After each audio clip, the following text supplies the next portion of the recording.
Matut kata kamano daktari nikech aneno ka ote mathoth osechako donjo ka nisenyisowa ni tuo ringa mar remo ni kaka omako ji.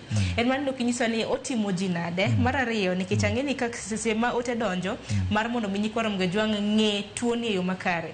Inyisowa ni tuo ni ka ng'ato nitiere godo, ng'ato yude ka nitiere gi higni kata dweche adi to ranyisi magi mobiro godo. Bang'e ibiro bedo kileronwa relationship mar suna gi sickle cell.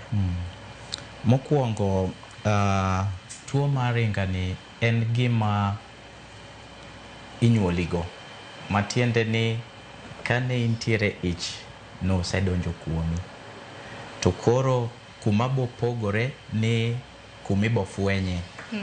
Nitiere jok mifwenyo chon, to nitiere nyithindo ma ifwenyo moleo.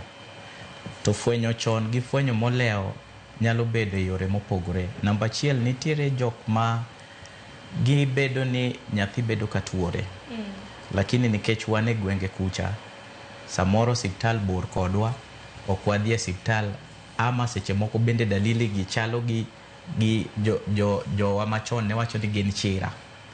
Koro giwacho ni nyathini chira more matime, teruru nyathini ka jalemo, teruru ka juoga.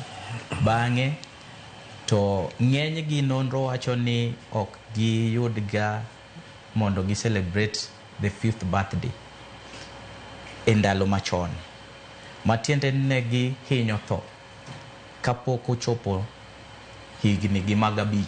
To kata ka githo to onge nonro manitimo mondo mi ging'e tang'ono momiyo nyathini notimre nade notho. Namba 2 ni sami sebedo gi tuo mar ringa mar remo, matiende ni ne onyuoli kode, dalili ge chalo nade. Namba 1 ma nyathini inyalo neno kuome en ni onyalo bedo gi wang'e bedo ratong'. Mano gima achiel mibokwongo neno kuom nyathini. Dong wang' ratong' nyakalocho ni en kata mana jaundice, nyithindo matiere gi koro waluonge gi kizungu ni jaundice. Koro jaundice ni nitiere tieng' diriyo. Nitiere achiel mwaluongo ni physiological jaundice, to nitiere pathological jaundice. Koro physiological jaundice en obedo kuom nyathi monyuoli ka wik achiel gi wik 2 mogik sama onyuole. Koro koineno ka wang' nyathi obedo mayelo ama maratong', ok en ranyisi mogik ni nyathini nyalo bedo gang'o gi tuo mar ringa. Apana, nitiere nyalo bedo ni ok nigol nyathini oko mondo yud chieng' moromo, koro nyalo bedo gi wang' maratong'. But sasa mineno nyathi ka wang' obedo maratong', tere e daktari mondo range mondo en mong'isi ni en physiological jaundice koso en pathological jaundice. To ka nosebedo gi nonro moro kata anyuola moro nosebedo ga godo chon, to koro miyowa wabedo gi paro mamalo ni wanyalo bedo ni mae en tuo mar ringa ni ema osechako nyathini, to koro watimo ne test mapema sechego. To kapo ni en nikech nyathine nitiere yore moko manobedo either e kar nyuol ka mowayudo ka remb nyathini o break down e hali mamalo mamiyo yudo jaundice, to warekebisha jaundice no endo, to nyathino duga sawa. Koro matiende ni tuo ni en ni wang'eyo ni remb ng'ama ni kawaida ma kaka onego bed ni bedo, onego bed shape mar tong' cha. Shape mar tong' cha waluonge ni oval shape. To joma nitiere gi tuo mar ringa mar remo ni gin remb gi ochalo gi msumeno moro ming'ado godo lum wang'ado godo dala cha, miluongo ni sickle. Mane kuma nying mar sickle cell nowuok. Ranyisi mwaneno kata mana tok mwaneno kaini. Matiende ne en sickle. Koro sama en sickle ni obedo koro ringa. To matiende ni remo mari ma kawaida entiere gi tije motiye dendi. Tich mokwongo en ni onego bed noting'o oxygen. Mondo mi iyud oxygen ni en kaka chiemo mar dendi. Namba 2, oting'o nutrients. Koro sama in gi tuo rembi ni gi sickles gieki, to matiende ni ok onyal budho ndalo monego bed no budhe dendi. Remo ma kawaida onego bed ni ndalo 120. bang' mano to kethore to kendo moro losore immediately ma in ok ing'eyo kata. To maro mar sickle niendi en ok onyal dhi e ndalo moromogo. Nonro waneno ni mang'eny modhi kabisa e ndalo 40. Koro ndalo 40 gi, koro iboyudo ka gisekethore to dag kumigole remo cha pok obedo stimulated mondo ogol moro kendo.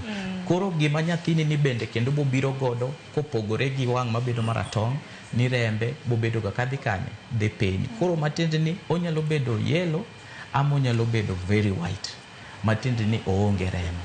Ten nyathi ma kila mara en jamidekre, oyudo tuo koken homa, koken ofuolo, del machwakre achwaka, ma onge kata gimotimo.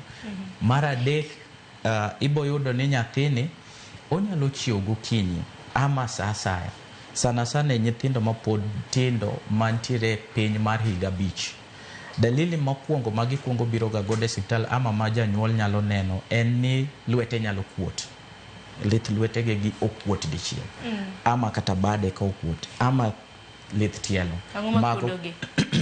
Kaluwore gi kaka wawacho ni remo gi eki gin sickled, matiende ni giringe leche. To ka gichopo kuma, nikech remo ma normal cha okete in a oval shape mani onyalo dhi e yore moro amora mantiere del e leche mag remo go, kata mokagore. En gi way onyalo kunjore modonji moko barore. Lakini mag sickle gi gin gi tension moro ni oonge gi elasticity moro monyalo donjo kuma leche okagore. Koro kochopo kacha to gibarore. Ka gibarore to gin gi that uwezo mar ni gibiro to gimakore kama. Koro chalo gam. Samo makore mochalo gam to dino ler manende tero remo cha. Koro matiende ni remo manende agi koni ok nyal kalo mayot kadhi mbele, nikech kacha osedinore. Koro nyaka ang' okuodi. To samo kuot cha, dendi bo react nikech o realize ni nitiere gima otimore kanyo. Koro nitiere gima luongo ni inflammatory markers nyaka set in. Inflammatory markers gi gin 3, matiende ni oboyudo pain, redness gi swelling. Mago nyaka bedi. Koro emomiyo nyathini gima okwongo miboneno ni nyathi ng'isi ni kae lit ama kun lit ni nyalo bedo kun mora mora kochakre wi nyaka tiendi.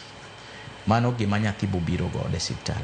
Namba 4 en ni inyalo yudo ka en nyathi ma ok odongi gi chia kaka nyithindo moko, matiende ni en gi delayed milestones.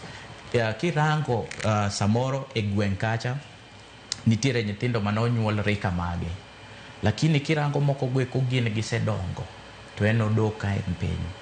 Koro mano bende kaka janyuol onego bed ni penjori to ang'ono miyo nyathina ni ok odongo kaka nyithindo moko manonyuol e gweng' kae rika magi. Namba 5 iboyudo ka onyalo bedo gi ich mokuot. Ich mokuot ni onyalo biro mapema ama onyalo biro modeko. To ich mokuot ni en obiro nikech nitiere gik ma wantiere godo e iwa kae mwaluongo ni internal organs, ma achiel kuom gi en adundo, moro en kidneys marwa iluongo ni nyarogno, wantiere gi liver, wantiere gi gimiluongo ni spleen cha iluongo nango gi tako. Koro magi sama remo niendi dhi e leche gi to nitiere uwezo ni gibende ginyalo dino leche mag organs mawacho gi, to koro miyo organs gi tich matek mondo giti. Koro chalo ng'ama dhi ga e gym. Sami dhi e gym cha, the first time kidhi e gym irandere, lakini kadri kakitemo imedo goyo gym cha to dendi kuot. Koro matiende ni iyudo gimiluongo ni hypertrophy, matiende ni cells magi increase in size but not in number. Koro ibodo ka adundo ne okuot ama tako ne okuot. Koro sama okuot cha ting'eni ich bende nyaka timre nade, nyaka dongi. To gikoni to chire, piny ku to chire. Koro en nyathi ma dende onge. Makoro nikech ranyisi waketi kod mago bende odwa chalo na kata mana kamaga kwa shia